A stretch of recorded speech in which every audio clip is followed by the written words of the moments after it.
आपके आंदोलन से सीखने का मौका मिला था। बहुत कुछ ही बातें मैं आपसे कहना चाहता हूँ। आपके स्पिरिटेड, इस उत्साह भरे लड़ाई को देखकर मुझे याद आती है एक बात कि उसूलों पर आ जाए तो लड़ जाना जरूरी है, जिंदा हो तो जिंदा नजर आना जरूरी है।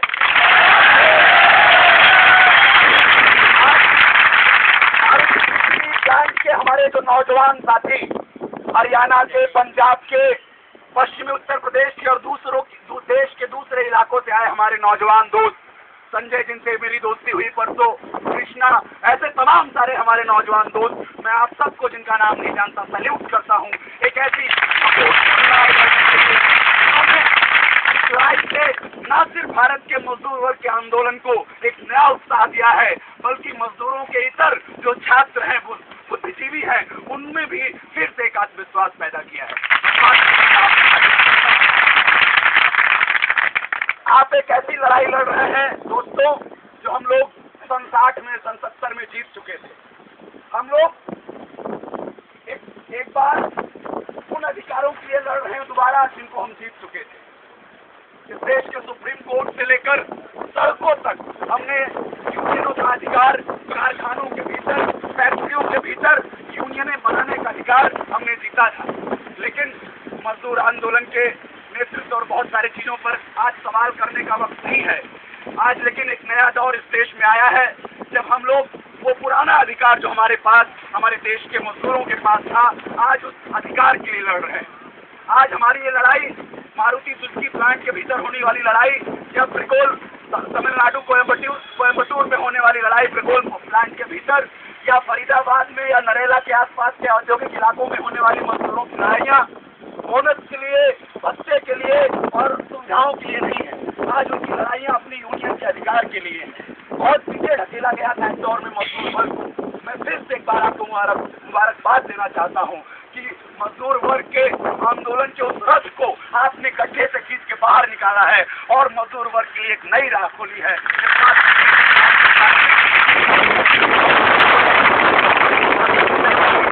यूनियन आपके आंदोलन से बहुत सीख चुकी है। यूनियन बनाने के अधिकार के लिए लड़ाई लड़ी थी तो आप कारखाने के भीतर थे। आपने कारखाने के भीतर बैठ के इस मैनेजमेंट का सीधा हराम कर दिया था। उन्होंने इससे सबक दिया और इस बार रातों रात ऐसी व्यवस्था की गई कि आपको कारखाने में घुसने ही न दिया जाए। इलीगल लॉकआउट कर दिया गया है। यकीन मानिए साथियों, हम लोग हड़ताल पर नहीं है। हड़ताल पे ये मैनेजमेंट है, मालिक हड़ताल पे है, मजदूर काम करना चाहते हैं। और मालिक अगर सोचते हैं कि उनकी ये हड़ताल वो खींच ले जाएंगे तो आने वाले दिन में हमको साबित करना है कि उनकी ये इलीगल हड़ताल हम चलने नहीं देंगे। मारुति प्लांट के वर्कर्स और मानेसर से लेकर गुड़गांव के तमाम सारे प्लांट के जो वर्कर हैं, उनकी जो यूनियन है, वो सब यहाँ पर आएंगी और हम यहाँ पर चक्का जाम करेंगे। आने वाला कदम हमारा यही होना पड़ेगा। ये सोच रहे हैं इनके पंजाब के प्लांट से कुछ मजदूर आ जाएंगे। ये सोच रहे हैं कि इनके दूसरे प्लांट को, उन्होंने आज अखबारों में खबर है कि उसमें प्रोडक्शन ये शुरू कर रहे हैं। ये सोच रहे हैं दूसरे प्लांट के एम्प्लॉइज को ला करके ये जो इनका प्रोडक्शन रुका हुआ है उसको ये चालू कर लेंगे। हम आपसे कहना चाहते हैं, अगर आने वाले दिनों में जरूरत पड़ती है, अगर ये लड़ाई लंबी खिंचती है, तो हम लोगों को इस फैक्ट्री के गेट पे चिड़िया को भी आने देने की इजाजत नहीं देनी पड़ेगी।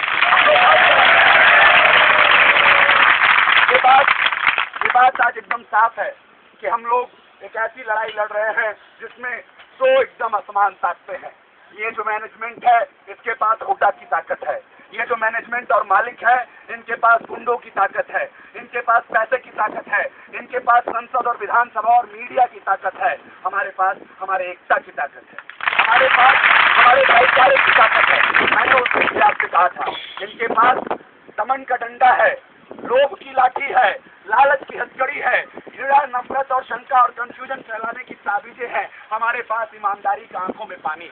हमको उसको बचा के रखना है और अपने भाईचारे को हमको जिंदा रखना है। इनको झुकना पड़ेगा। ये किस बात पे इन्होंने हमको बाहर किया है? हमने अभी इस बीच में तो कम से कम यूनियन के अधिकार मांगने के अलावा हमने ये नहीं कहा था कि हमारी मजदूरी बढ़ा दो। इससे भी मेरी जानकारी है आपने ये नहीं कहा था कि सीएल में जो आपकी सीएल लेते हैं तो आपका जो इंसेंटिव काट किया जाता है, अभी उसको खत्म करने की मांग आपकी नहीं उठाई थी। आपके जो तमाम सारे जो आपके यूनिट्स हैं, चाहे वो प्रेशर पेंट यूनिट हो, चाहे वो असेंबली लाइन हो, कन्वेयर हो, अभी आप उसमें कोई नए सुधार की मांग नहीं कर रहे थे। आपको जबरदस्ती क्यों बाहर करने की कोशिश की गई? किस नाम पर? अच्छे आचरण के लिए। मैं बार बार समझ नहीं पा रहा हूँ कि आखिर अच्छा आचरण क्या है। आपने किस सुपरवाइजर से छेड़छाड़ कर दी? आपने कौन से मालिक के घर में घुस के गमला तोड़ दिया? आप कौन से फैक्ट्री के फूल पौधों को तोड़ रहे हैं? जितनी मुझे जानकारी है और जैसा सोनू भाई कह रहे थे, आप चाहते हैं आपकी फैक्ट्री अच्छा प्रोड्यूस करे। आप चाहते हैं कि जिस फैक्ट्री के भीतर इस तरह के नौजवान सभी कमजोर काम कर रहे हैं, नौजवान खून चल रहा है, वो सबसे अच्छे प्रोडक्ट का निर्माण करे। आपने कोई ऐसे गलत काम नहीं किया, कोई तोड़-फोड़ की कार्रवाइयों में नहीं गए। तो ये तथाकथित जो अच्छा आचरण का बॉन्ड भरवाया जा रहा है, जो आपसे शपथ कसम खिलवाई जा रही कि अच्छा आचरण करेंगे, वो अच्छा आचरण है क्या? मेरी समझ में नहीं आ रहा प्रशासन अच्छे आचरण से क्या समझता है। जो हमारे साथी आए हैं उनसे मैं कहना चाहता हूँ, नोटिस बोर्ड शायद फाड़ दिया उन लोगों ने। दो दिनों पहले तक गुड कोड ऑफ कंडक्ट के सारे रूल्स रेगुलेशंस में थे। आप प्रोटेस्ट नहीं कर सकते, आप यूनियन में नहीं जा सकते, आप धरना प्रदर्शन नहीं कर सकते, आप संगठित होने का अधिकार नहीं ले सकते हैं। जो इस देश के कानून ने हमको अधिकार दिया है, जो इस देश के मजदूरों ने लड़ के जिन अधिकारों को संविधान के भीतर शामिल करवाया है, वो आज इस गुड़गांव के भीतर, मानेसर के भीतर, फैक्ट्री के भीतर लागू नहीं है। संगठित होने का अधिकार, अपनी मांग उठाने का अधिकार, संगठन बढ़ाने का अधिकार, लड़ने का अधिकार, बोलने का अधिकार, ये इस देश का फंडामेंटल राइट्स में है। संसद की सर्वोच्चता पर सवाल उठता है। कुछ लोग अभी अन्ना जी के आंदोलन में कह रहे थे संसद को ये लोग मतियामेट कर देना चाह रहे हैं। इन लोगों का लोकतंत्र में विश्वास नहीं है। सड़कों पर उतर के ये लोग जो है लोकतंत्र और संविधान का मजाक बना रहे हैं। और यहीं दिल्ली से 50 किलोमीटर दूर मानेसर के भीतर इसी तथाकथित संसद के बनाए कानूनों की खिल्ली उड़ा रहा है ये सुझगी प्रशासन। सरकार चुप है, चुप है, मुद्दा चुप है। तमाम बड़े बड़े बुद्धिजीवी जो अखबारों में लिखा कर रहे थे कि सड़कों पर होने वाला आंदोलन संसद को कमजोर कर रहा है, वो चुप है। हम उनसे पूछना चाहते हैं, मैं गुरुदत्त के शब्दों में पूछना चाहता हूँ, जिन्हें नाज है हिंद पर वो कहाँ है, वो कहाँ है, वो कहाँ है? जिन्हें नाज है संसद पर वो कहाँ है, वो कहाँ है? ये जो बात है कि आपसे गुड कंडक्ट का ये बॉन्ड भरवाया जा रहा है, दरअसल ये सिर्फ आपके श्रम पर नहीं, ये आपके सिर्फ श्रम को नहीं कब्जा करना चाहते हैं। इन्होंने 18,000 रुपए देकर सिर्फ आपकी मेहनत नहीं खरीदी है, ये आपकी सोच पर भी कब्जा करना चाह रहे हैं, ये आपके शरीर पर भी कब्जा करना चाह रहे हैं। आप फैक्ट्री के भीतर क्या करेंगे, आपका मूवमेंट क्या होगा, आप कैसे घूमेंगे, क्या बात करेंगे, किसके साथ रहेंगे, किससे आपकी दोस्ती होगी, आप चाय किसके साथ पिएंगे, ये सब कुछ ये लोग तय करना चाह रहे हैं। इसलिए उस दिन भी मैंने आपसे कहा था कि हमको ये चिंता मुद्दा बना देना चाहते हैं। ये जो अच्छे आचरण का इनका बॉन्ड है, दरअसल ये हमको मुर्दा बनाने के लिए है। ये चाहते हैं हम घर से आए और लौट के अपने घर चले जाएं, सब कुछ भूल जाएं। ये जो यहाँ हमको झेलना पड़ता है, इतनी कठिन स्थितियों में हमको काम करना पड़ता है, वो सब भूल जाएं। आप लोगों के लिए रोज आपका अनुभव है, मैं अपने साथियों से बांटना चाहता हूँ, उनसे कहना भी चाहता हूँ, जो मजदूर यहाँ बैठे हैं उनसे बात करें पर्सनली। यहाँ पर जो कन्वेयर लाइन है असेंबली यूनिट में, वो 1 घंटे में 70 कार प्रोड्यूस करती है, 75 कार प्रोड्यूस करती है। उसकी स्पीड इतनी तेज है कि मजदूर मशीन से भी तेज उनको काम करना पड़ता है।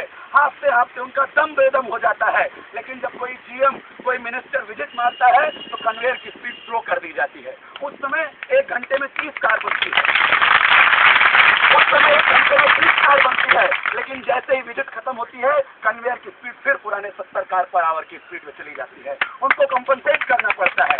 अगर वो बाथरूम जाते हैं, अगर वो टॉयलेट जाते हैं, 7 मिनट से ज्यादा लेट होता है तो 80 रुपए उनके काट लिए जाते हैं। अगर वो 1 मिनट पहुंचने में लेट हो जाते हैं तो उनको हाफ डे लगा दिया जाता है। लगभग पूरी तनख्वाह 1 दिन की काट ली जाती है। ईद पे यहाँ छुट्टी मुसलमानों को दी जा रही है। ऐसे लगता है कि ईद सिर्फ मुसलमानों का त्योहार है। यहाँ पर लोहड़ी पे छुट्टी सिर्फ सिखों को दी जा रही है। ऐसे लगता है कि लोहड़ी सिर्फ सिखों का त्योहार है। यहाँ पर गणेश चतुर्थी में छुट्टी सिर्फ हिंदुओं को दे रहा है ये मालिक। ऐसे लगता है गणेश चतुर्थी सिर्फ हिंदुओं का त्योहार है। ये धर्म के नाम पर तमाम सारी चीजों के नाम पर हमको जो बांटने की, मजदूरों की यूनिटी को तोड़ने की तमाम सारी साजिशें हमारे मजदूर भाइयों से, हमारे छात्र दोस्त जान सकते हैं। मैं जब उस दिन अपने मजदूर साथियों से बात कर रहा था तो खासतौर से हमारे छात्र साथियों के लिए मुझे बार बार मॉडर्न टाइम्स याद आ रही थी। चार्ली चैपलिन की वो एपिक फिल्म मॉडर्न टाइम्स, जिसमें हमने देखा है कि कैसे इस औद्योगिक समाज में, मॉडर्न इंडस्ट्रियल सोसाइटी में, आज के इस तथाकथित हाईली टेक्नोलाइज इंडस्ट्रियल सोसाइटी में एक मजदूर को मशीन बना दिया गया है और मशीनों की तरह उनसे व्यवहार किया जा रहा है। मशीनों की तरह उनसे ये प्रशासन उम्मीद करता है कि अपनी फीलिंग्स छोड़ दे, अपने इमोशंस को छोड़ दे, उनके ऊपर जो दमन शोषण है उसके बारे में सोचना भूल जाए। जिस तरह उनको कहा जाए मशीन की तरह उतना करें और चुपचाप वापस चले जाएं। हम इंसानियत को मिटाने के लिए ये जो प्रशासन की साजिश है उसके खिलाफ है। मैं आखिर में आपसे इस बात को कहना चाहता हूँ कि लोग बहुत ताकतवर लोग हैं, ये लोग, सच बात है, इनके पास बहुत तरह की फिक्रें हैं, लेकिन आप लोगों ने ये जो दिल्ली के दरवाजे पर आपकी लड़ाई जो दस्तक दे रही है, निश्चित तौर से इस लड़ाई को हम लोगों के साथ साथ बहुत बड़े दायरे का समर्थन मिल रहा है। आने वाले दिनों में इस समर्थन का दायरा भी बढ़ेगा और हम लोग इस लड़ाई को पूरे गुड़गांव में फैलाएंगे। मैं आपके इन मालिकों से कहना चाहता हूँ कि जर्मनी के कवि ने अपने एक बहुत शानदार, एक बहुत खूबसूरत पोएट्री में, अपनी कविता में इस बात को कहा था, ऐसे ही मालिकों से, ऐसे ही तानाशाहों से। उन्होंने कहा था कि जनरल, तुम्हारा बमवर्षक बहुत मजबूत वाहन है, तुम्हारा बमवर्षक बहुत मजबूत वाहन है, वो उड़ता है हवा से भी तेज और होता है हाथी से भी अधिक, लेकिन उसमें एक नुक्स है, उसको एक पायलट चाहिए। उन्होंने आगे कहा कि जनरल, तुम्हारा टैंक बहुत मजबूत है, वो मटिया मेट कर देता है जंगलों को और रौंद देता है सैकड़ों को, लेकिन उसमें एक नुक्स है, उसको मिस्त्री चाहिए। उन्होंने आगे कहा कि जनरल, आदमी बहुत उपयोगी है, वह उड़ सकता है, वह मार सकता है, लेकिन उसमें एक नुक्स है, वह सोच सकता है। ये सोचने वाले मजदूर है, ये मरे हुए मजदूर नहीं है, ये सोचने वाले मजदूर है। और मारुति के भीतर, जान के भीतर आप लोगों ने जिस तरह से कदम बकदम लड़के अपनी यूनियन बनाने के अधिकार को जीता है, ये जो इलीगल लॉकआउट है, ये जो मालिक लोग आपको बाहर कर देने की एक साजिश कर रहे हैं, इसको भी लोग ध्वस्त करेंगे और मजदूर वर्ग के आंदोलन का एक नया इतिहास मारुति सुजुकी एम्प्लॉइज यूनियन लिखेगा। ये ऐसी उम्मीद है मेरी। आने वाले दिनों में हम लोग और बड़ी ताकत के साथ आपके पास पहुंचेंगे। बहुत बहुत शुक्रिया। इंकलाब जिंदाबाद। हमारे साथ लिबरेशन